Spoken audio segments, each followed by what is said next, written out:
মির্চি নিবেদন গল্প gold mine. গল্প গোল্ড মাইন। কারোর ভালো করতে নেই এই সংসারে। আমায় চুপ করালে কি হবে? সবাই কি থাকবে চুপ করে? কি লক্ষীরদা, তোর আবার কি হলো? আরে কি হয়েছেটা কি? দেখ দেখি, পাড়ার কালামুখীরা বাবুর বাগানে বেড়াতে যাবে, আমরা কি তো মনিবের কাছে বলতেও পারবো না? সে কি লো? পাড়ার কোন মেয়ে আবার কোন বাবুর বাগানে বেড়াতে গেল? আর কে যায়? ওই কালামুখী রোহিণী মেজো বাবুর বাগানে যায়। ও মা, কি পোড়া কপাল! রোহিণীর আবার এমন দশা কবে হলো রে? হলো রে হলো, কি আর বলি। তা সে কথা মেজো বউ ঠাকুরনকে বলে সাবধান করে দিতে গেলুম, তা কি অপমানটাই না আমায় করলেন। ছি ছি ছি, যার জন্য চুরি করে সেই বলে চোর। হ্যাঁ না, বড় লোকদের বাড়িতে কাজ করার হলো না রে, কার হলো না। কখন কার মেজাজ কেমন থাকে তার ঠিক নেই।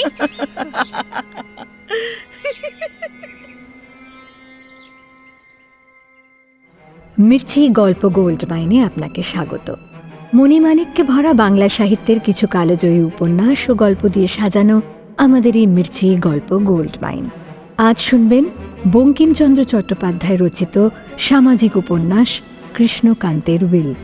1878 সালে বই আকারে প্রথম প্রকাশিত হয় এই উপন্যাসটি। তবে বই হিসেবে প্রকাশিত হওয়ার আগে এটি তৎকালীন বিখ্যাত বঙ্গদর্শন পত্রিকায় 1875 সাল থেকে ধারাবাহিকভাবে প্রকাশিত হওয়া শুরু হয়েছিল। আজ তৃতীয় পর্ব। গোবিন্দলালের বাগান থেকে রোহিণীকে যে আসতে দেখা গেছে, সে কথা ভ্রমরের দাসী ক্ষীরোদার কানেও এসে পৌঁছেছে। সে ভ্রমরের ভালোই চায়, তাই ভ্রমরকে সে সাবধান করে দিতে গেল, কিন্তু ভ্রমর তাকে অপমান করে মেরে ধরে তাড়িয়ে দিল। ক্ষীরি মনে করল এসব কলিকালের প্রভাব। একরত্তি মেয়ে ভ্রমর তার কথায় বিশ্বাস করে না। তবে ভ্রমর যে তার ভালো কথাটা কানে তুলল না, সেটা ক্ষীরির অসহ্য লাগল।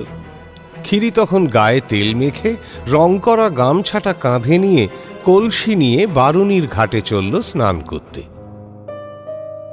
হরমণি ঠাকুরানী হল বাবুদের বাড়ির একজন রাঁধুনি। সেই সময় বারুণীর ঘাট থেকে স্নান করে সে ফিরছিল। ক্ষীরির তার সঙ্গেই প্রথমে দেখা হল। হরমণিকে দেখে সে নিজে থেকেই সব বলল। তারপর ক্ষীরি চাকরানী রাতের রসালো ঘটনাটি পাড়ার রামের মা, শ্যামের মা, হারি, পারি, তারি যার দেখা পেল তাকেই শুনিয়ে নিজের মন হালকা করল। এরপর সেই মহিলারাও সুযোগ বুঝে কথাটা চারিদিকে এমনভাবে ছড়িয়ে দিল যে দেখতে দেখতে সেদিনই সূর্যাস্তের আগেই রোহিণী ও গোবিন্দলালের বাগান বিলাসের মুখরোচক গল্পে পুরো গ্রাম মেতে উঠল। কেবল বাবুর বাগানে রোহিণীকে দেখা গেছে সে কথা ছড়াতে ছড়াতে তাদের দুর্বার প্রেম ও প্রেম থেকে গয়না দেওয়া কত রটনাই যে রটে গেল, সকাল থেকে বিকেলের মধ্যেই তা কল্পনাও করা যায় না। শেষে তিল থেকে তাল হয়ে আর এটা সেটা রটে গিয়ে জানাজানি হল যে রোহিণী মেজবাবুর রক্ষিতা এবং গোবিন্দলাল তাকে দামি গয়নায় গা ভরিয়ে দিয়েছেন।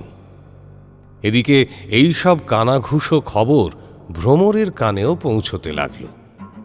অবশেষে তার শ্বশুর ঘরেরই দুই আত্মীয়া বিনোদিনী এবং সুরধুনী নিজেদের কানে শোনা এই মুখরোচক গল্পের সত্যতা যাচাই করে নিতে ভ্রমরের কাছে এসে দাঁড়াল। ভ্রমরের মুখ থেকে সবটা শুনে সুরধনী বলল, বলি, ও মেজো বউ, আমি তো আগেই বলেছিলুম মেজবাবুকে ওষুধ করো ওষুধ করো।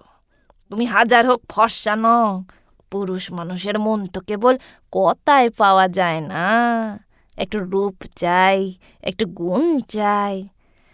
তা ভাই, এই রোহিণীর কি বুদ্ধি! রোহিণীর আবার বুদ্ধি কি রে? পোড়া কপা, এত লোক শুনেছে, কেবল তুই শুনিসনি? হ্যাঁ, মেজবাবু যে রোহিণীকে 7,000 টাকার গয়না দিয়েছে। কি কি বললি? মারলো? তা একটা কথা বলি, হ্যাঁ, আমায় মেরে তুমি সবার মুখ বন্ধ করতে পারবে গো? তুই এক্ষুনি বেরো এখান থেকে। আমি জানি, আমি খাতা দেখেছি, তোর নামে 14,000 টাকার গয়না লেখা আছে, তাই না? যা, দূর হ এখান থেকে। হ্যাঁ, তো বেরোচ্ছি, দূর হ। বেরোচ্ছি আমি। একে একে রামি, বামি, শ্যামী, কামিনী একে একে দুয়ে দুয়ে তিনে তিনে দক্ষিণী বিরহ কাতরা ভ্রমরকে জানালো যে তার স্বামী রোহিণীর প্রেমে মজেছে। কেউ যুবতী, কেউ প্রৌঢ়া, কেউ বৃদ্ধা, কেউ বা বালিকা, সকলেই এসে ভ্রমরকে বলল, এই ঘটনায় আশ্চর্য হওয়ার কিছু নেই। মেজবাবুর রূপ দেখে কে না ভোলে, আর রোহিণীর রূপও তো কিছু কম নেই, এবং ভ্রমরের থেকে তা যথেষ্ট বেশি আর আকর্ষণীয়। আর তাই সে রূপ দেখে মেজবাবুও বা ভুলবেন না কেন? মোট কথা সবাই ঠারে ঠরে জানিয়ে গেল যে ভ্রমরের কপাল পুড়েছে। গ্রামের মধ্যে ভ্রমর সুখী ছিল, তার সুখ দেখে সবাই হিংসায় মরত। কালো কুৎসিতের এত সুখ, ঐশ্বর্য, দেবদুর্লভ স্বামী কি আর সহ্য করা যায়? মানে অপরাজিতা ফুলের আবার পদ্মের মতো মর্যাদা, তার গায়ে আবার মল্লিকার সুগন্ধ। গ্রামের লোকের এত সহ্য হয় না। কারও মনে হলো না যে ভ্রমর গোবিন্দলালের বিরহে ব্যাকুল এক দুঃখিনী বালিকা। ভ্রমর আর সহ্য করতে না পেরে দরজা বন্ধ করে মেঝের ওপর শুয়ে ধুলোয় লুটিয়ে কাঁদতে লাগল।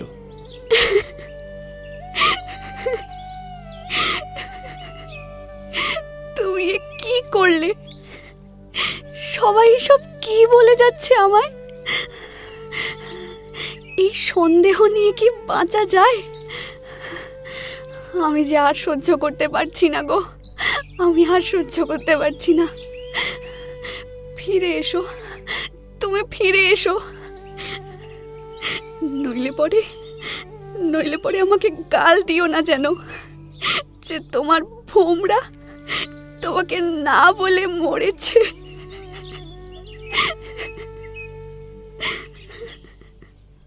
ব্যাপারটা বাড়াবাড়ি হয়ে গেল। গ্রামের মানুষের মুখে রটে যাওয়া অপবাদ শুনে রোহিণীও ভ্রমরের মতোই প্রতিশোধের আগুনে জ্বলতে লাগল। যখন সে শুনল গ্রামে রটেছে গোবিন্দলাল তার গোলাম হয়ে তাকে 7,000 টাকার গয়না দিয়েছে, তখন সে নিশ্চিতভাবে ধরে নিল এই রটনাটা ভ্রমরই ছড়িয়েছে। চোর অপবাদের পর এই নতুন অপবাদ সইতে না পেরে রোহিণী দেশ ছাড়ার সিদ্ধান্ত নিল। তবে যাওয়ার আগে ভ্রমরকে একটা চরম শিক্ষা দেওয়ার ফন্দি আঁটল সে। রোহিণী এক প্রতিবেশীর কাছ থেকে একটি বেনারসি শাড়ি ও কিছু গিলটির গয়না ধার করে আনল। সন্ধ্যার পর সেই পুঁটলি নিয়ে সে রায়বাড়ির অন্দরমহলে ভ্রমরের ঘরে গিয়ে হাজির হল। ভ্রমর তখন সে ঘরে একা মেঝেতে উপুড় হয়ে পড়ে কাঁদছিল। রোহিণীকে দেখে তীব্র ক্ষোভে ও যন্ত্রণায় ফেটে পড়ল এবং নিজেকে সামলাতে না পেরে সে রোহিণীকে বলল, তুমি সেদিন রাতে ঠাকুরের ঘরে চুরি করতে এসেছিলে, আর আজ রাতে কি আমার ঘরে সেই একই মতলব নিয়ে এসেছো নাকি? হ্যাঁ, তোমার সর্বনাশ করতে এসেছি। কি হলো? চুপ করে রইলে যে, জবাব দিচ্ছ না কেন? হ্যাঁ, না, এখন আর আমার চুরির দরকার নেই। আমি আর টাকার কাঙাল নই তো। মেজবাবুর দয়ায় আমার আর খাওয়া পড়ার দুঃখ নেই। তবে লোকে যতটা বলে ততটা নয়। তুমি দূর হয়ে যাও এখান থেকে, এখনই দূর হও, পোড়ার মুখী, দূর হও। দেখো না, লোকে বলে আমি নাকি 7,000 টাকার গয়না পেয়েছি। আসলে আমি সব মিলিয়ে 3,000 টাকার গয়না আর এই যে এই শাড়িটা পেয়েছি। হ্যাঁ, তাই তোমায় দেখাতে এসেছি। 7,000 টাকা লোকে কেন বলে বলো তো? এই বলে রোহিণী পুঁটলি খুলে বেনারসি শাড়ি ও গিলটির গয়নাগুলো ভ্রমরকে দেখালো। ভ্রমর সেগুলোকে লাথি মেরে চারিদিকে ছড়িয়ে দিল। সোনায় পা দিতে নেই ভাই, দাঁড়াও দাঁড়াও, ওগুলো আগে তুলে নি। সোনায় কেউ পা দেয়? রোহিণী গিলটির গয়নাগুলো একে একে কুড়িয়ে আবার পুঁটলি বাঁধল। পুঁটলি বেঁধে নিঃশব্দে ঘর থেকে বেরিয়ে গেল। অবাক করার ব্যাপার হলো, ভ্রমর ক্ষীরিকে মেরেছিল, কিন্তু রোহিণীকে একটা কিলও মারল না। কারণ ভালোবাসা না থাকলে যে তিরস্কার করার অধিকারও থাকে না। ঠিক যেমন ছেলে ছেলে ঝগড়া করলে মা নিজের ছেলেটিকে মারেন, পরের ছেলেটিকে মারেন না, তেমনি ভ্রমর ক্ষীরিকে ভালোবাসার অধিকারেই সেদিন চড় মেরেছিল। রোহিণীকে ভ্রমর ভালোবাসত না, এজন্য তার হাত উঠল না। পরের দিন ভোর হতে না হতেই ভ্রমর স্বামীকে চিঠি লিখতে বসল। ভ্রমরকে গোবিন্দলাল কিছুটা লেখাপড়া শিখিয়েছিলেন, কিন্তু ভ্রমর লেখাপড়ায় তত মজবুত হয়ে ওঠেনি।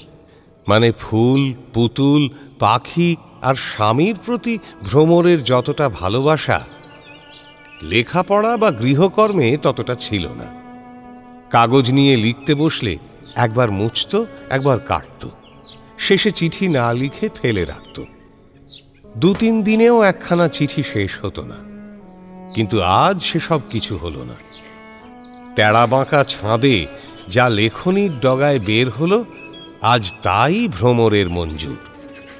মগুলো শয়ের মতো হলো, শগুলো ময়ের মতো হলো, ধগুলো ফয়ের মতো, ফগুলো থয়ের মতো, থগুলো ক্ষয়ের মতো।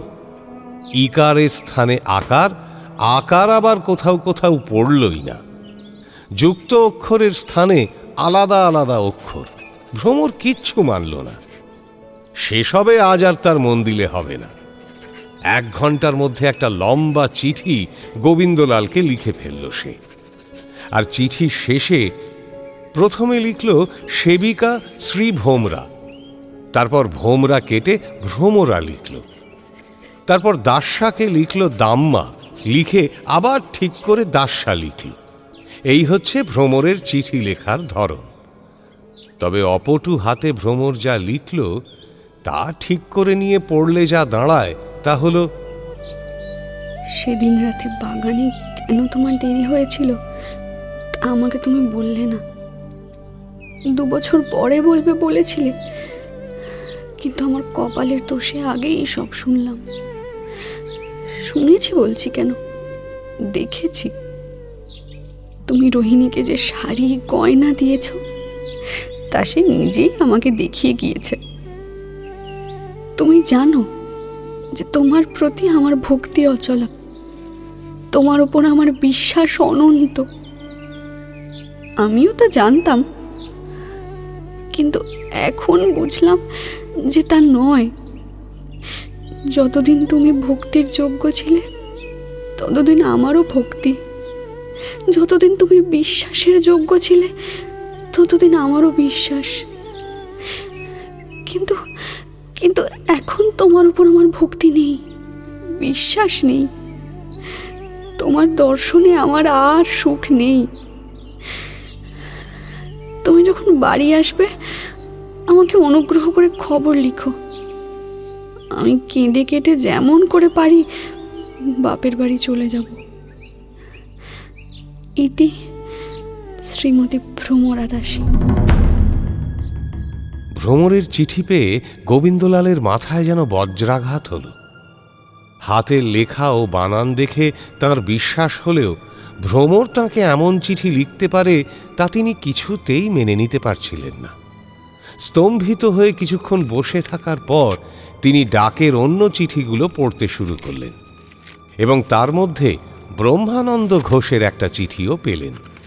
ব্রহ্মানন্দ লিখেছেন, ভাই হে, রাজায় রাজায় যুদ্ধ হয়, উলুখড়ের প্রাণ যায়। তোমার ওপর বৌমা সকল দৌরাত্ম্য করতে পারেন, কিন্তু আমরা দুঃখী প্রাণী, আমাদের ওপর এ দৌরাত্ম্য কেন? তিনি রটিয়েছেন যে তুমি রোহিণীকে 7,000 টাকার গয়না দিয়েছ। আরও কত জঘন্য কথা রটেছে, তা তোমাকে লিখতে লজ্জা করে। যাই হোক, তোমার কাছে আমার অনুরোধ, তুমি এর ব্যবস্থা করবে, নইলে আমি হলুদগাঁও ছেড়ে চলে যাব। ইতি শ্রী ব্রহ্মানন্দ ঘোষ। গোবিন্দলাল আবার অবাক হলেন। ভ্রমর এইসব রটিয়েছে? তিনি কিছুই বুঝতে পারলেন না। সেদিন গোবিন্দলাল সবাইকে বলে দিলেন যে এখানকার জলবায়ু তাঁর আর সহ্য হচ্ছে না, তিনি কালই বাড়ি যাবেন। পরদিন নৌকায় চড়ে বিষণ্ণ মনে গোবিন্দলাল বাড়ির পথে রওনা দিলেন। একটা কথা আছে, কাছের মানুষকে চোখের আড়াল করলে মন থেকেও সে আড়াল হয়ে যায়, তার সঙ্গে আন্তরিক বিচ্ছেদ ঘটে। দূরত্ব বাড়লে মানুষ একাকিত্বে অভ্যস্ত হয়ে যায় এবং ভাঙা সম্পর্ক আর আগের মতো গড়ে ওঠে না। তাই ভালোবাসার পাত্রকে চোখের আড়াল করা ঠিক নয়। প্রেমের বাঁধন শক্ত করতে চাইলে সুতো ছোট করা উচিত। প্রিয়জনকে চোখে চোখে রাখাই ভালো। অদর্শনে কত বিষময় ফল ফলে। যাকে বিদায় দেওয়ার সময় মন কেঁদে ভেসে যায়, যাকে ছেড়ে একটা দিনও কাটবে না বলে মনে হয়, কয়েক বছর পরে তার সঙ্গে যখন আবার দেখা হয়, তখন হয়তো কেবল জিজ্ঞাসা করা হয়, ভালো আছো তো? ব্যাস এইটুকুই। হয়তো তাও নয়, হয়তো সে কথাটুকুও হয় না, হয়তো কোনো কথাই হয় না। আন্তরিক বিচ্ছেদ ঘটে যায়।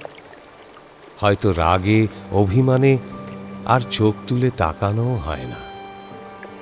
যা যায় তা আর আসে না, যা ভাঙে তা আর গড়ে না। মুক্ত বেনির পর যুক্ত বেনি কোথাও কি আর দেখা যায়? ভ্রমরও গোবিন্দলালকে বিদেশে যেতে দিয়ে ভুল করেছিল। তারা একসঙ্গে থাকলে ভুল বোঝাবুঝি বা রাগ অভিমান এত বাড়ত না। এ সময় দুজনে একসাথে থাকলে মনের ময়লা হয়তো এত জমত না। সামনাসামনি কথা কাটাকাটি বা ঝগড়া হয়ে গেলে হয়তো আসল কথা প্রকাশ পেত। ভ্রমরের এত ভুল হতো না, এত রাগ হতো না। রাগে এই সর্বনাশ হতো না। ওদিকে কৃষ্ণকান্তের কাছে নায়েব খবর পাঠালো যে মেজবাবু আজ সকালে বাড়ির দিকে রওনা হয়েছেন। সে চিঠি ডাকে এলো, নৌকার চেয়ে ডাক আগে আসে। গোবিন্দলাল স্বদেশে পৌঁছনোর 4-5 দিন আগে কৃষ্ণকান্তের কাছে নায়েবের চিঠি পৌঁছল। ভ্রমর শুনল স্বামী আসছেন। ভ্রমর তখনই আবার চিঠি লিখতে বসল। পাতা 4-5 কাগজ কালিতে ভরে ছিঁড়ে ফেলে ঘণ্টা 2-4-এর মধ্যে তার মাকে একটা চিঠি লিখে ফেলল সে। এই চিঠিতে মাকে সে লিখল, আমার বড় অসুখ হয়েছে মা, তোমরা যদি একবারটি আমাকে নিয়ে যাও তবে সুস্থ হতে পারি। দেরি করো না কেমন? অসুখ বাড়লে আর আরাম হবে না। আর পারো যদি কালই লোক পাঠিও। আর এখানে অসুখের কথা কাউকে বলো না। এই চিঠি লিখে লুকিয়ে অন্দরমহলের চাকরানিকে দিয়ে লোক ঠিক করে ভ্রমর তা বাপের বাড়ি পাঠিয়ে দিল। যদি মা না হয়ে আর কেউ হতো, তবে ভ্রমরের চিঠি পড়েই বুঝতে পারত এর ভেতরে কিছু ফাঁকি আছে। কিন্তু মা সন্তানের অসুখের কথা শুনে একেবারে ব্যাকুল হয়ে পড়লেন। মনে মনে ভ্রমরের শাশুড়িকে 1,00,000 গালি দিয়ে কেঁদে কেটে ঠিক করে ফেললেন যে আগামীকাল বেহারা পালকি আর চাকর বাকর নিয়ে ভ্রমরকে আনতে যাবেন। তবে ভ্রমরের বাবাও কৃষ্ণকান্তকে একটা চিঠি লিখলেন। সে চিঠিতে বুদ্ধি করে তিনি ভ্রমরের অসুখের কোনো কথা না লিখে লিখলেন যে ভ্রমরের মা খুব অসুস্থ হয়েছেন। কৃষ্ণকান্ত যেন ভ্রমরকে একবার তার মাকে দেখতে পাঠিয়ে দেন। দাসদাসীদের সেই মতো শিখিয়েও দিলেন তিনি। কৃষ্ণকান্ত বড় বিপদে পড়লেন। এদিকে গোবিন্দলাল বাড়ি আসছেন। এ সময় ভ্রমরকে বাপের বাড়ি পাঠানো উচিত নয়। ওদিকে ভ্রমরের মা অসুস্থ, না পাঠালেও নয়। নানা দিক ভেবে 4 দিনের চুক্তিতে ভ্রমরকে পাঠিয়ে দিলেন। 4 দিনের দিন গোবিন্দলাল এসে পৌঁছলেন। শুনলেন যে ভ্রমর বাপের বাড়ি গিয়েছে, আজ তাকে আনতে পালকি যাবে। গোবিন্দলাল সব বুঝতে পারলেন। খুব অভিমান হলো তাঁর। মনে মনে ভাবলেন, এত অবিশ্বাস! না বুঝে না জিজ্ঞাসা করে আমাকে ছেড়ে চলে গেল। আমি আর ভ্রমরের মুখ দেখব না। যার ভ্রমর নেই সে কি বেঁচে থাকতে পারে না? গোবিন্দলাল ভ্রমরকে আনার জন্য লোক পাঠাতে মাকে বারণ করলেন। কেন বারণ করলেন তা কিছুই প্রকাশ করলেন না। তাঁর আপত্তি আছে দেখে কৃষ্ণকান্ত পুত্রবধূকে ফিরিয়ে আনার আর চেষ্টা করলেন না। এইভাবে 2-4 দিন কেটে গেল। ভ্রমরকে কেউ ফিরিয়ে আনল না, ভ্রমরও এলো না।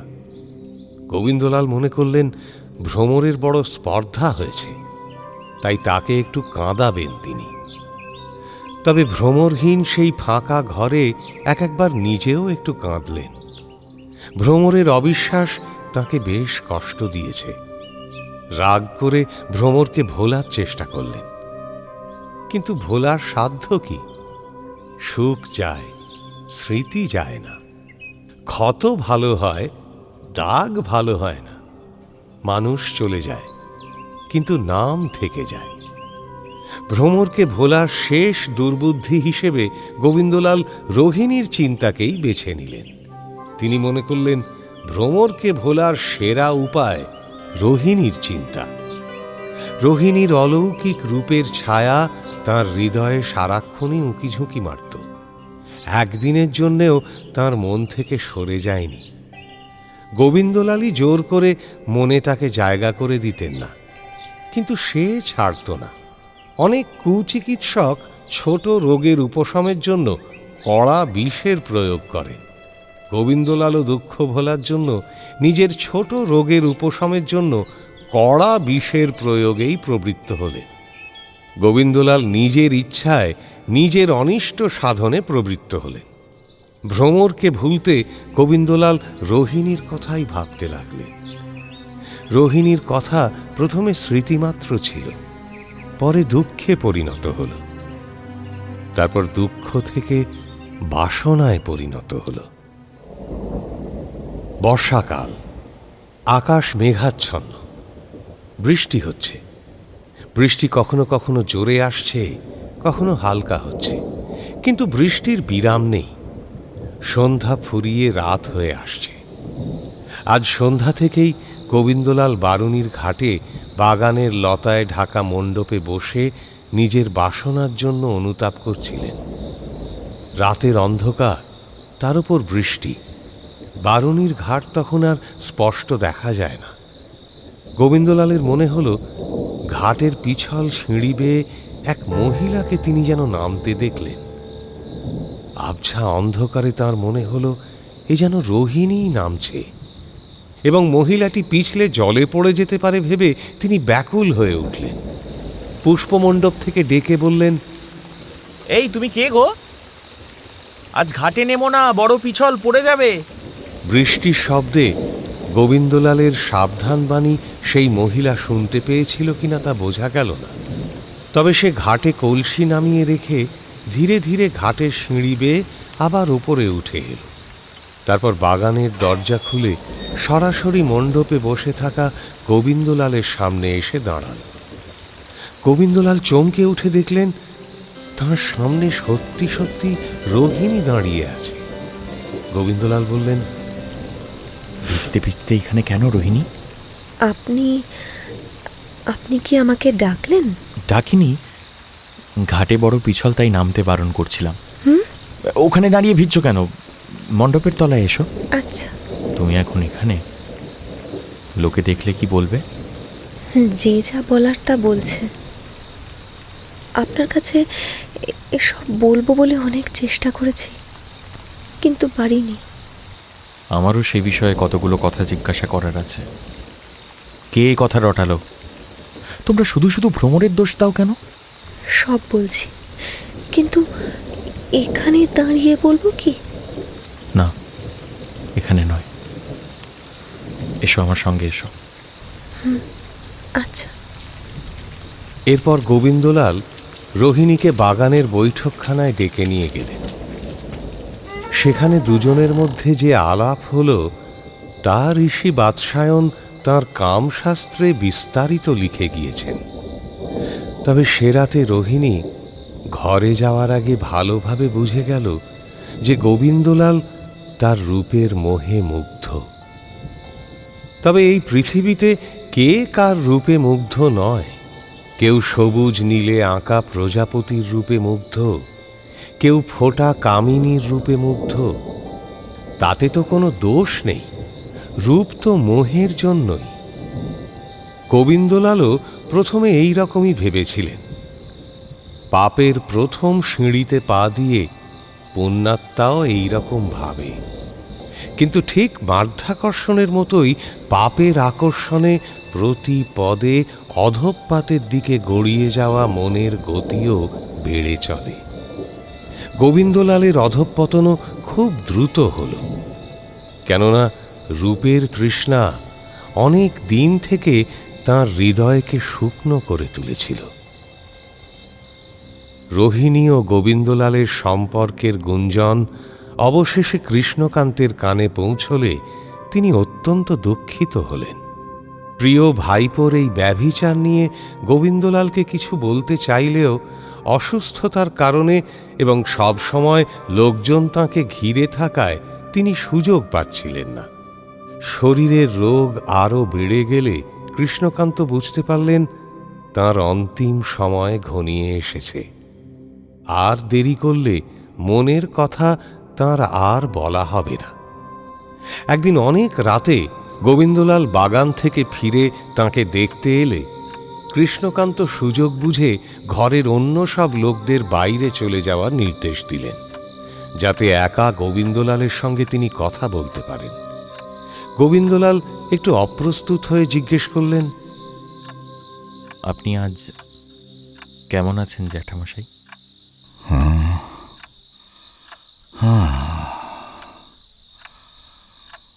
খুব ভালো নেই। তোমার এত রাত হলো কেন?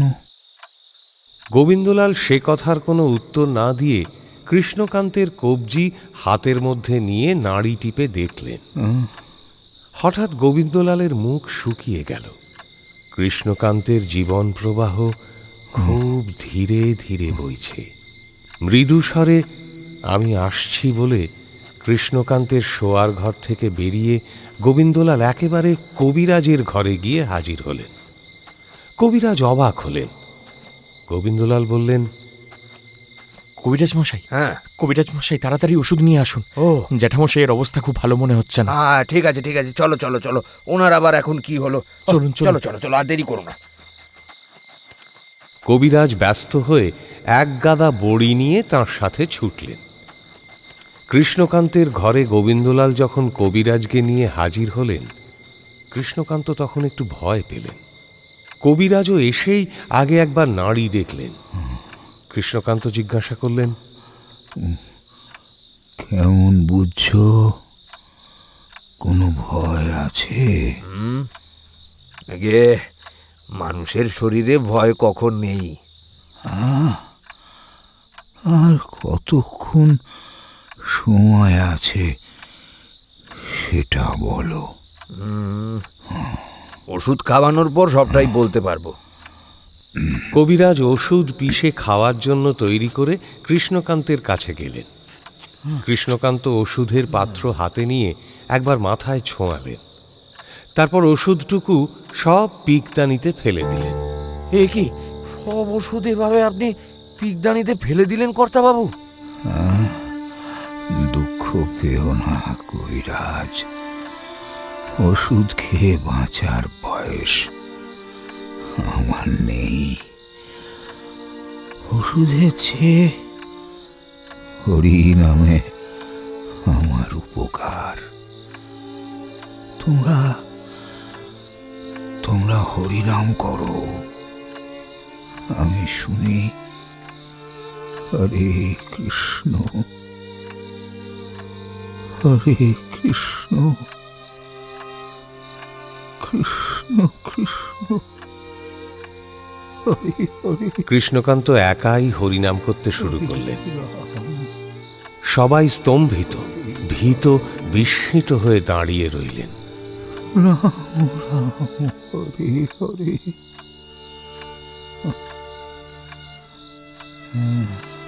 কৃষ্ণকান্ত এবার গোবিন্দলালকে বললেন, গোবিন্দ, আমার এই মাথার কাছে দেরাজের চাবি আছে, বের করো। দেরাজ খুলে আমার উইলটা নিয়ে এসো। গোবিন্দলাল চাবি নিয়ে দেরাজ খুলে উইল বের করলেন। তারপর কৃষ্ণকান্ত বললেন, আমার আমলা মুহুরি ও গ্রামের আরো 10 জনকে ডেকে আনতে বলো। ধীরে ধীরে নায়েব, মুহুরি, চট্টোপাধ্যায়, মুখোপাধ্যায়, বন্দ্যোপাধ্যায়, ভট্টাচার্য, ঘোষ, বসু, মিত্র, দত্তে ঘর ভরে গেল। কৃষ্ণকান্ত একজন মুহুরিকে আদেশ করলেন, আমার উইলটা পড়ো। অদ্য আমি শ্রী কৃষ্ণকান্ত রায় সুস্থ শরীরে এবং সচেতন মস্তিষ্কে আমার স্থাবর ও অস্থাবর সমস্ত সম্পত্তির ভবিষ্যৎ বণ্টননামা বা উইল চূড়ান্ত ও প্রকাশ করিতেছি। আমার পরলোক গমনের পর আমার এজমালি ও নিজস্ব অর্জিত সমস্ত সম্পত্তির অংশীদারিত্ব নিম্নলিখিত হিসাব অনুযায়ী বণ্টন করা হইবে। ভ্রাতুষ্পুত্র গোবিন্দলাল রায় পাইবে আমার মোট সম্পত্তির অর্ধাংশ, অর্থাৎ 8 আনা অংশ পাইবে। আমার জ্যেষ্ঠ ও কনিষ্ঠ পুত্র সমান ভাগে সম্পত্তির অংশ পাইবে, অর্থাৎ প্রত্যেক পুত্র 3 আনা করিয়া মোট 6 আনা অংশ পাইবে। আমার সহধর্মিণী সম্পত্তির 1 আনা অংশের মালিক হইবেন। আমার কন্যা সম্পত্তির 1 আনা অংশ প্রাপ্ত হইবে। আমার এই সিদ্ধান্ত সজ্ঞানে এবং কাহারও বিনা প্ররোচনায় গৃহীত। অত্র উইলের বয়ান ভবিষ্যতে সম্পূর্ণ বলবৎ ও আইনত সিদ্ধ বলিয়া গণ্য হইবে। ওই উইল ছিঁড়ে ফেলতে হবে। আগে কি লিখব কর্তা বাবু? নতুন উইল লেখো। আগে সবাই চুপ করে রইল, কেউ কোনো কথা বলল না। মুহুরি গোবিন্দলালের মুখের দিকে চাইল। গোবিন্দলাল মুহুরিকে লিখতে ইশারা করলেন। মুহুরি কৃষ্ণকান্তের কথা মতো উইল লিখতে শুরু করল। উইল লেখা শেষ হলে কৃষ্ণকান্ত সই করলেন, সাক্ষীরা সই করল। গোবিন্দলাল নিজে এগিয়ে এসে উইলটা নিয়ে তাতে সাক্ষী হিসেবে সই করলেন। উইলে গোবিন্দলালের 1 পয়সাও নেই, ভ্রমরের অর্ধেক। সেই রাতেই হরিনাম করতে করতে তুলসীতলায় কৃষ্ণকান্ত মারা গেলেন।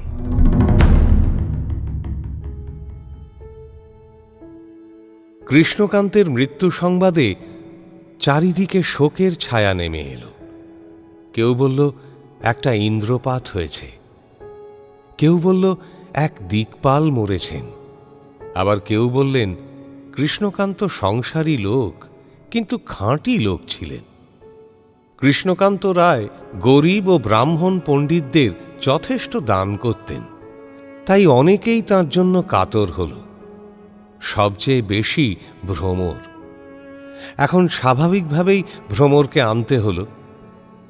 কৃষ্ণকান্তের মৃত্যুর পরের দিনই গোবিন্দলালের মা উদ্যোগী হয়ে পুত্রবধূকে আনতে পাঠালেন। ভ্রমর এসে কৃষ্ণকান্তের জন্য কাঁদতে শুরু করল। রোহিণীর ব্যাপারটা কৃষ্ণকান্তর শোকে এখন চাপা পড়ে গেল। ভ্রমরের সঙ্গে গোবিন্দলালের যখন দেখা হলো, তখন ভ্রমর বড় শ্বশুরের জন্য কেঁদে আকুল। গোবিন্দলালকে দেখে তার কান্না আরও বেড়ে গেল। গোবিন্দলালও চোখের জল ফেললেন। দুজনেই বুঝতে পারল যে প্রথম দেখায় যখন কোনো কথাই হয়নি, তখন এই মুহূর্তে আর অশান্তি বাড়িয়ে লাভ নেই।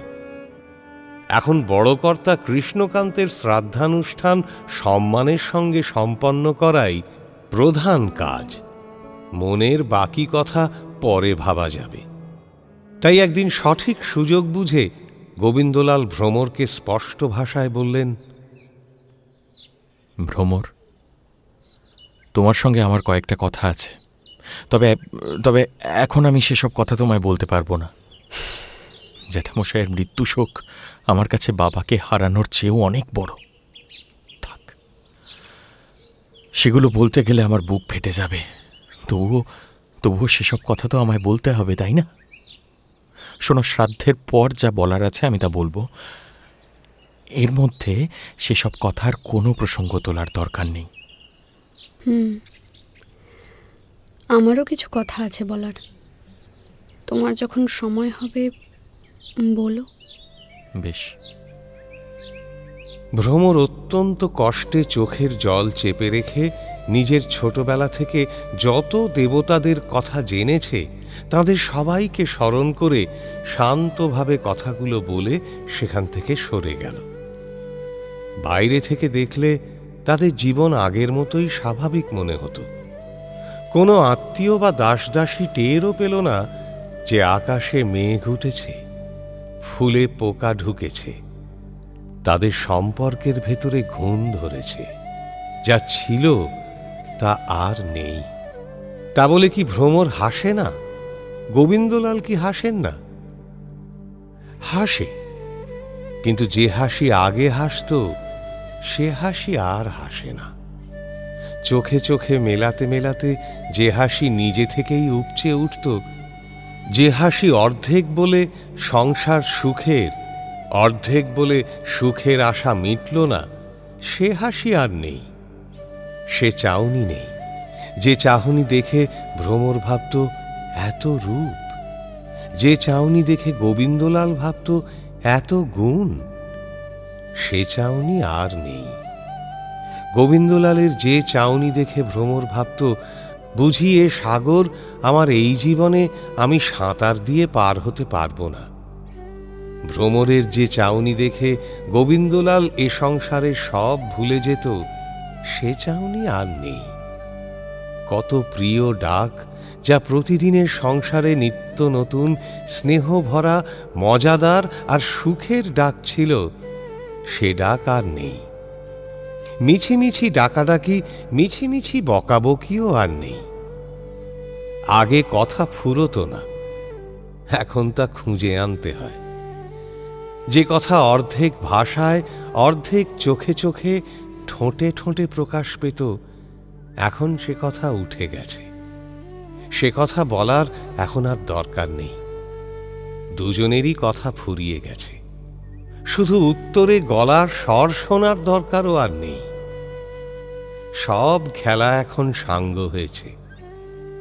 আগে যখন গোবিন্দলাল ভ্রমর একসঙ্গে থাকত, তখন গোবিন্দলালকে ডাকলে কেউ সহজে পেত না, ভ্রমরকে ডাকলেও কেউ একবারে পেত না। এখন ডাকতে হয় না, হয় খুব গরম, নয় কে ডাকছে বলে একজন উঠে যায়। একসাথে দীর্ঘক্ষণ থাকার ইচ্ছেটুকুও চলে গেছে। সে সুন্দর পূর্ণিমা এখন মেঘে ঢেকেছে। কার্তিকী পূর্ণিমায় গ্রহণ লেগেছে। কে যেন খাঁটি সোনায় দস্তার খাদ মিশিয়েছে। কে সুর বাঁধা যন্ত্রের তার কেটে দিয়েছে। সেই দুপুরের রোদে উজ্জ্বল মনের ভেতরে আজ অন্ধকার বাসা বেঁধেছে। এই ঘোর মানসিক অন্ধকারে গোবিন্দলাল যখন বারবার রোহিণীর কথা ভাবতে লাগলেন, তখন চরম হতাশায় ভ্রমর নিজের দুঃখের অবসান ঘটাতে যমরাজকেই তার একমাত্র আশ্রয় বলে মনে মনে ডাকতে শুরু করল। নিরাশ্রয়ের আশ্রয়, অগতির গতি তুমি যম, দুঃখ নাশক, বিপদ ভঞ্জন, গরিবের বন্ধু, আশাহীনের আশা, ভালোবাসাহীনের ভালোবাসা। ভ্রমরকে গ্রহণ করো তুমি, গ্রহণ করো যম। এরই মধ্যে কৃষ্ণকান্ত রায়ের শ্রাদ্ধানুষ্ঠান বিশাল ধুমধাম ও ঝামেলার মধ্যে দিয়ে সম্পন্ন হল। হরলাল নিজে এসে শ্রাদ্ধের কাজ করল। শত্রুপক্ষ বলল যে হ্যাঁ, বেশ ঘটা হয়েছে বটে, ৫-৭-১০ হাজার টাকা খরচ হয়ে গেছে। মিত্রপক্ষ বলল লাখ টাকা খরচ হয়েছে। কৃষ্ণকান্তের উত্তরাধিকারীরা লুকিয়ে খাতা দেখে জানালো খাতা অনুযায়ী খরচ হয়েছে ৩২,৩৫৬ টাকা ১১ আনা ১২ পাই। শ্রাদ্ধ উপলক্ষে পণ্ডিত, কাঙাল, মাতাল আর দূর দূরান্তের অজস্র আত্মীয়ের আগমনে পুরো গ্রামে উৎসব শুরু হয়ে গেল। খাওয়া দাওয়ার এমন বিপুল আয়োজন হয়েছিল যে চারিদিকে ঘি, ময়দা আর মিষ্টির ছড়াছড়ি দেখা গেল। কয়েকদিন মাছির ভনভনানি, বাসনের ঝনঝনানি, কাঙালের কোলাহল আর পণ্ডিতদের বিচারে গ্রামে কান পাতা গেল না। সব মিলিয়ে এক বিশাল গোলমালের মধ্যে দিয়েই কৃষ্ণকান্তের শ্রাদ্ধের কাজ শেষ হল। তারপর একদিন গোবিন্দলাল ভ্রমরকে এসে বললেন, ভ্রমর, তুমি উইলের কথা শুনেছ? তোমার ভাগে কিন্তু অর্ধাংশ। আমার না তোমার? এখন আমার আর তোমার ব্যাপারটা পুরোটাই যে আলাদা। সম্পত্তি আমার নয়, তোমার, সব তোমার। তাই তোমার সম্পত্তি আমি ভোগ করব না। তবে কি করবে? যাতে 2 পয়সা রোজগার করে দিন কাটাতে পারি তাই করব। দেশে দেশে ঘুরে চাকরির চেষ্টা করব, সব করব। দেখো, সম্পত্তি আমার বড় শ্বশুরের নয়, আমার শ্বশুরের। তুমি তার উত্তরাধিকারী, আমি নই। জ্যাঠাইয়ের উইল করার কোনো শক্তিই ছিল না। উইল অসিদ্ধ। আমার বাবা শ্রাদ্ধের সময় নিমন্ত্রণে এসে এই কথাটা বুঝিয়ে দিয়ে গেছেন। বিষয় তোমার, আমার নয়। আমার জ্যাঠামশাই মিথ্যেবাদী ছিলেন না ভ্রমর। সম্পত্তি এখন তোমার, আমার নয়। তিনি তোমাকে লিখে দিয়ে গেছেন। না, আচ্ছা, যদি তাই হয়ে থাকে তবে আমি সমস্ত সম্পত্তি তোমাকে লিখে দিচ্ছি। কি বলছোটা কি? আমাকে তোমার দান গ্রহণ করে জীবন ধারণ করতে হবে? তাতেই বা ক্ষতি কি? আমি তোমার দাসানুদাসী ছাড়া তো নই। আজকাল ও কথা আর সাজে না ভ্রমর, সাজে না। কেন? আমি কি করেছি? আমি তোমাকে ছাড়া এই জগৎ সংসারে আর কিচ্ছু জানি না। সেই কবে বিয়ে হয়ে বাড়িতে এসেছি তোমার হাত ধরে। তারপর এতগুলো বছর কেটে গেল। এই বছরে আমি আর কিচ্ছু জানি না, শুধু তোমাকে জানি। আমি তোমার প্রতিপালিতা, তোমার খেলার পুতুল। আমার কি অপরাধ তুমি বলতে পারো? মনে করে দেখো, আমি আসার আগে তুমি বাপের বাড়ি গিয়েছিলে। হ্যাঁ, ভুল হয়েছে। আমার শত সহস্র অপরাধ হয়েছে। আমায় তুমি ক্ষমা করো। আমি আর কিচ্ছু জানি না, শুধু তোমায় জানি। তাই রাগ করেছিলাম। গোবিন্দলাল তখন আর কোনো কথা বললেন না। তার সামনে এলোমেলো চুল, চোখের জলে ভেজা, পায়ের কাছে লুটিয়ে থাকা সেই বহু চেনা তার স্ত্রী ভ্রমর বসে আছে। কিন্তু গোবিন্দলাল ভাবছিলেন রোহিণীর কথা। ভ্রমর কালো, রোহিণী কত সুন্দরী।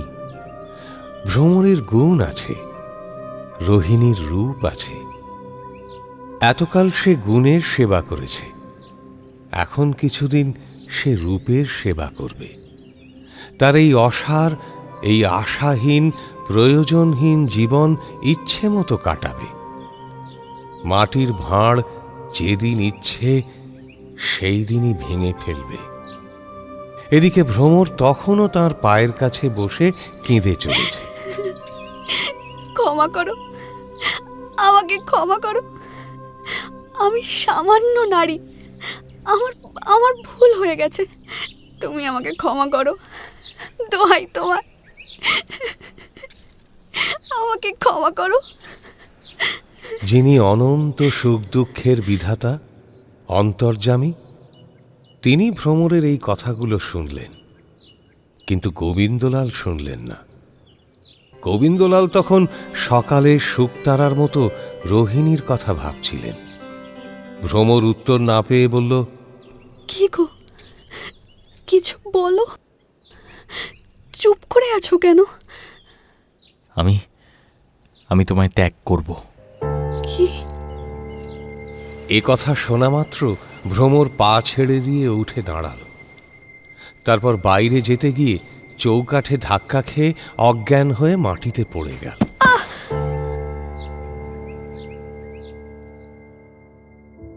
জ্ঞান ফেরার অনেক পরেও ভ্রমর গোবিন্দলালকে জিজ্ঞাসা করতে পারল না যে তিনি কেন তাকে ছেড়ে যাচ্ছেন। তবে এ ঘটনার পর সব সময় ভ্রমরের মনে একটাই প্রশ্ন ঘুরপাক খেয়ে বেড়ায়, সেটা হলো তার কি অপরাধ। গোবিন্দলালও মনে মনে ভাবতে লাগলেন যে ভ্রমরের কি অপরাধ। তবে কি অপরাধ না জানলেও ভ্রমরের যে কি বিশেষ গুরুতর অপরাধ হয়েছে তা গোবিন্দলালের মন একরকম সিদ্ধান্ত নিয়ে নিয়েছে। ভ্রমর অবিশ্বাস করে তাকে চিঠি লিখেছিল। একবার তার কাছে সত্য বা মিথ্যা জিজ্ঞাসা করল না, এই তার অপরাধ। গোবিন্দলালের মনের মধ্যে সুমতি আর কুমতি পাশাপাশি বসে কথা বলতে লাগল। ভ্রমরের প্রথম অপরাধ হলো আমাকে অবিশ্বাস করা। যে অবিশ্বাস করার মতোই কাজ করেছে তাকে অবিশ্বাস করবে না কেন? তুমি রোহিণীর সঙ্গে আদিম আনন্দ উপভোগ করছো, তাতে কোনো দোষ নেই। আর ভ্রমর সেটা সন্দেহ করেছিল বলি তার এত দোষ। বেশ, আমি না হয় এখন অবিশ্বাসী হয়েছি, কিন্তু যখন ভ্রমর অবিশ্বাস করেছিল তখন আমি নির্দোষ ছিলাম, নির্দোষ। দুদিন আগে পরেতে খুব একটা আসে যায় না। দোষ তো করেছ, যে দোষ করতে পারে তাকে দোষী মনে করা কি এতটাই গুরুতর অপরাধ? ওই ভ্রমর আমাকে দোষী মনে করেছে বলি আমি দোষী হয়েছি। সাধুকে চোর বলতে বলতেই তো সে চোর হয় নাকি? দোষ যে চোর বলে তার, আর যে চুরি করে তার দোষ নয়। দেখো তোমার সঙ্গে ঝগড়ায় আমি পারবো না। দেখলে না তুমি ভ্রমর আমাকে কেমন অপমানটা করলো? আমি বিদেশ থেকে আসছি শুনি বাপের বাড়ি চলে গেল। যদি সে যা ভেবেছিল তাতে তার দৃঢ় বিশ্বাস হয়ে থাকে, তবে সে সঙ্গত কাজই করেছে। স্বামী পরনারীর প্রতি আসক্ত হলে কোন মেয়ে রাগ করবে না শুনি? বলো, সেই বিশ্বাসই তার ভুল, ব্যাস। আর দোষে দরকার কি? এ কথা কি তাকে একবারও জিজ্ঞাসা করেছ? তুমি জিজ্ঞাসা না করেই রাগ করছো। ভ্রমর ছোট একটা মেয়ে, সে না জিজ্ঞাসা করে রাগ করেছিল বলে এত হাঙ্গামা। এসব কোনো কারণই নয়। আসল রাগের কারণ কি বলবো? কি বলো না, বলো। আসল কথা রোহিণী। ফর্সা রোহিণীতে তোমার মন মজেছে, তাই আর কালো ভোমরা আজকাল ভালো লাগে না তো। এতকাল ভোমরাকে আমার ভালো লাগলো কিসে তাহলে? এতকাল রোহিণী জোটেনি, তাই ভালো লাগার ভান করেছ। একদিনে কোনো কিছু ঘটে না গোবিন্দলাল, সময়ে সব হয়। আজ রোদ উঠেছে বলে কাল বৃষ্টি হবে না কেন? শুধু কি তাই, আরো আছে, বলবো? আর কি আছে? কৃষ্ণকান্তের উইল। বুড়ো মনে মনে জানতো ভ্রমরকে সম্পত্তি দিয়ে গেলে সম্পত্তি তোমারই রইল। আরও জানতো যে ভ্রমর 1 মাসের মধ্যে ওটা তোমাকে লিখে দেবে। কিন্তু আপাতত তোমাকে একটু কুপথগামী দেখে তোমার চরিত্র সংশোধনের জন্য তোমাকে ভ্রমরের আঁচলে বেঁধে দিয়ে গেল। তুমি অতটা না বুঝেই ভ্রমরের ওপর রেগে উঠেছ। এটা সত্যি তো? আমি কি স্ত্রীর মাসোহারা খাবো নাকি? স্ত্রীর দানে দিনপাত করব? আরে বাপরে, পুরুষ সিংহ! তবে ভ্রমরের সঙ্গে মামলা করে ডিক্রি করে নাও না কেন? তোমার পৈতৃক সম্পত্তি যখন। স্ত্রীর সঙ্গে মামলা করব? তবে আর কি করবে, গোল্লায় যাও। রোহিণীও কি তোমার সঙ্গে যাবে নাকি গোবিন্দলাল?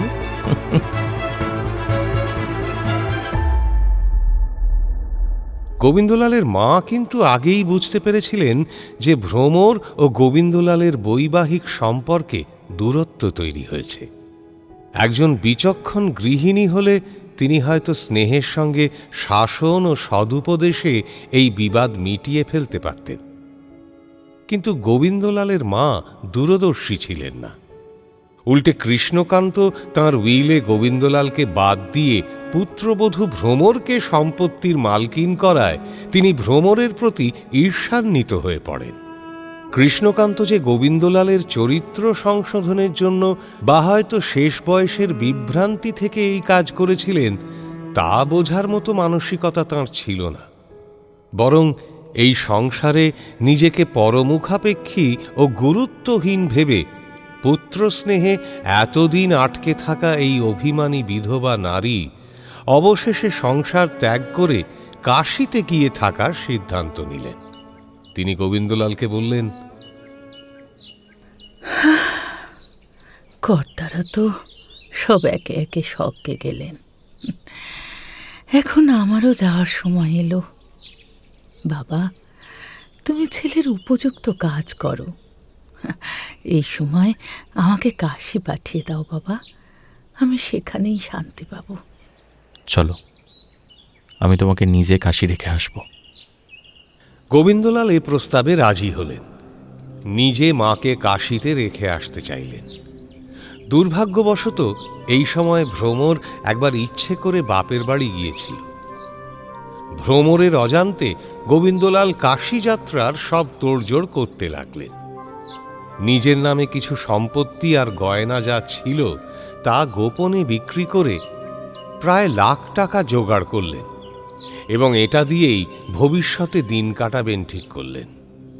অবশেষে মায়ের সঙ্গে কাশী যাত্রার দিন ঠিক করে গোবিন্দলাল ভ্রমরকে আনতে লোক পাঠালেন। শাশুড়ি কাশী যাবেন শুনে ভ্রমর তাড়াতাড়ি এলো। এসে শাশুড়ির পা ধরে অনেক মিনতি করল। শাশুড়ির পায়ের কাছে পড়ে কাঁদতে লাগলো। মা, মা, আমাকে একা রেখে যেও না। আমি সংসার ধর্মের কি বুঝি বলো? তোমাকে ছাড়া আমি কি করে চলবো মা? শাশুড়ি এসব কিছুই শুনলেন না। ভ্রমর দেখল বড় বিপদ সামনে। শাশুড়ি সংসার ত্যাগ করে চললেন, আবার স্বামীও তাঁকে রাখতে চললেন। মাকে রাখতে গিয়ে তিনি যদি আর না ফেরেন তাহলে তার কি হবে? ভ্রমর গোবিন্দলালের পা ধরে কাঁদতে কাঁদতে বলল, বলো কতদিনে আসবে, বলে যাও। বলতে পারছি না, আসতেও খুব একটা ইচ্ছা নেই। কি বলছো?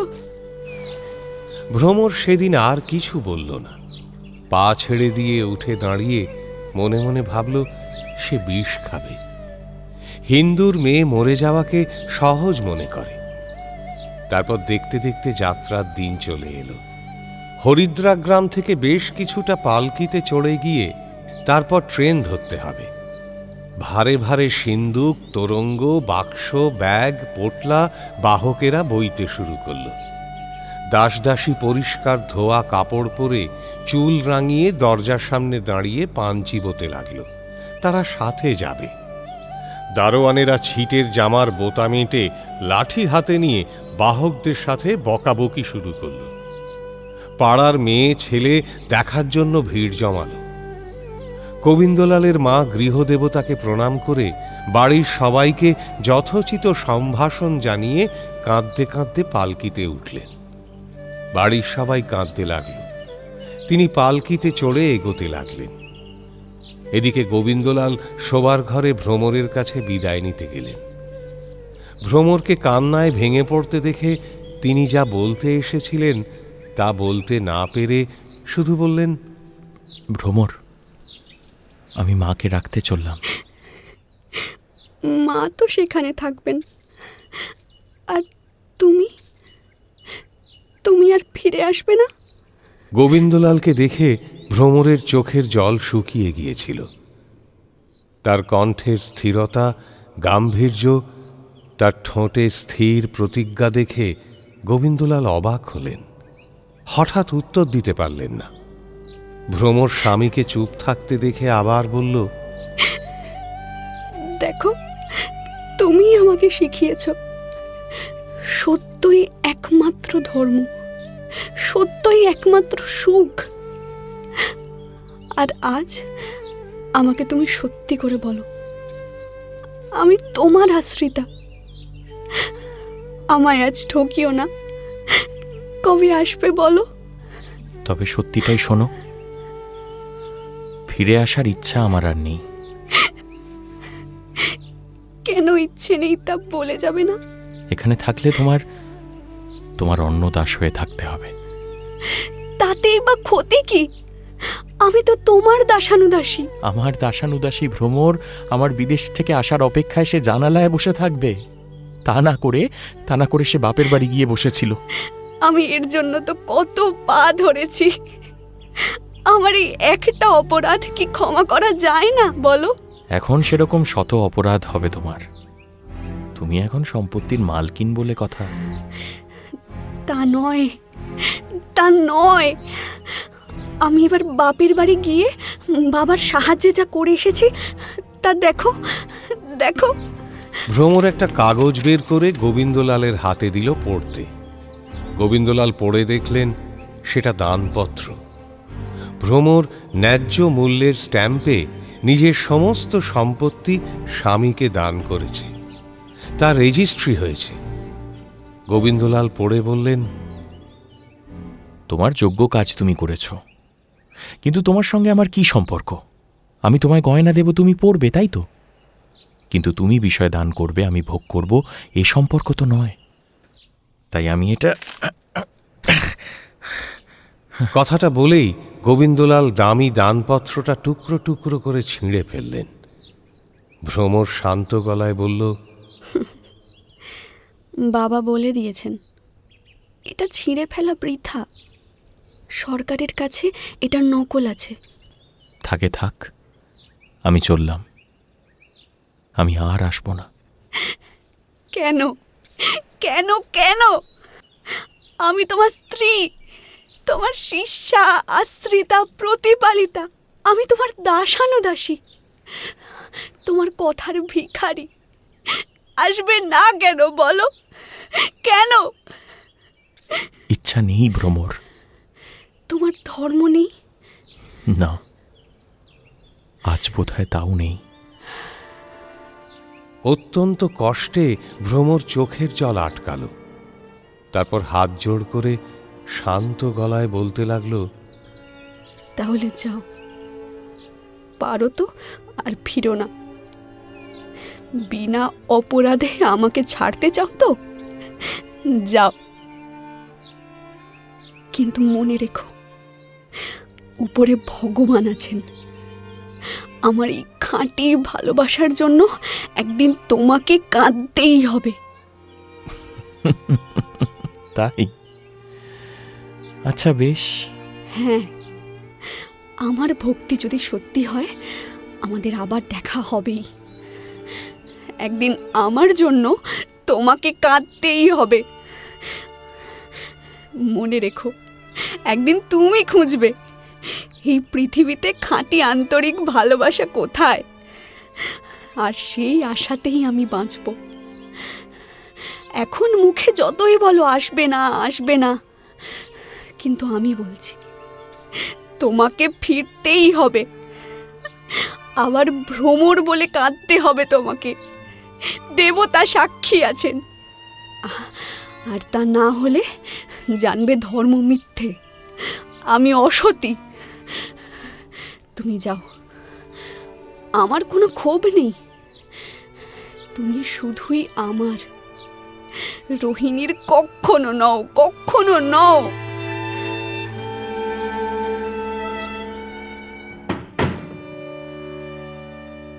ভ্রমর ভক্তিভরে গোবিন্দলালকে প্রণাম করে ধীর পায়ে অন্য ঘরে গিয়ে দরজা বন্ধ করে দিল। ভ্রমর কি তার বিশ্বাসের প্রেমের মর্যাদা পাবে? তার স্বামী কি ফিরে আসবে তার কাছে, নাকি গোবিন্দলাল রোহিণীর রূপেই মজে থাকবে?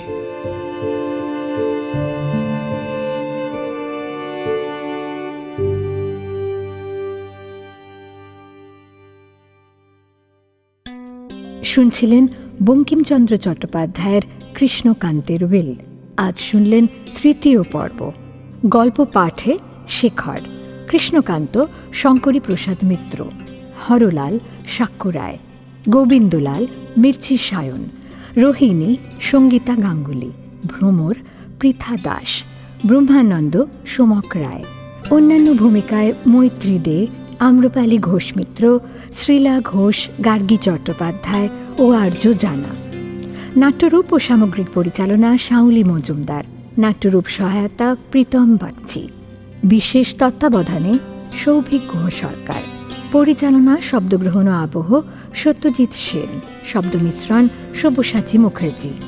প্রচার অলঙ্করণ অভিব্রত সরকার। গল্পের সূত্রধার ও সমগ্র পরিকল্পনায় ইন্দ্রাণী। প্রযোজনায় প্যাস্টেল এন্টারটেইনমেন্ট। মির্চি গল্প গোল্ড মাইন আপনার জন্য exclusively Mirchi Bangla YouTube channel এবং গানা অ্যাপে।